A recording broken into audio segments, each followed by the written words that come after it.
Hello guys, so tingnan niyo po ang ganda ng dagat dito sa taas ng mga bato-bato.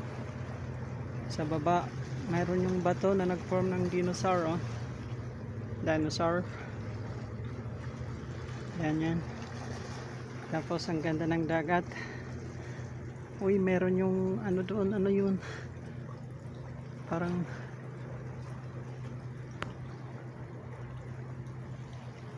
bulls na maliit. Doon sa kalawakan mayroon na yung mga speedboat na nag-alis na papunta sa kabilang dagat, sa kabilang isla, islands. Oh, ang ganda ng dagat, sarap maligo. Ligo kami maya siguro. Ayan, lahat ng mga makita mo doon din sa kabilang isla dito po sa Porto Santo Stefano, Monte Argentario, Grosseto. Ayun, ano to, mayroon yung naglalangoy-langoy na parang ano ba yan, yung lumulutang dyan.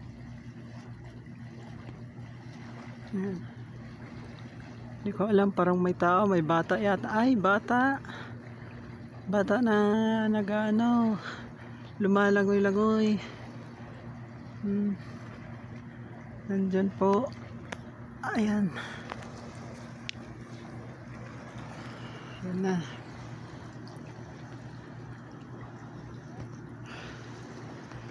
Hawak lang man ng maigi sa cellphone. Pag nahulog, bagsak, napakalalim pa naman dito. Dito po ako sa taas. Yan. So thank you guys for watching.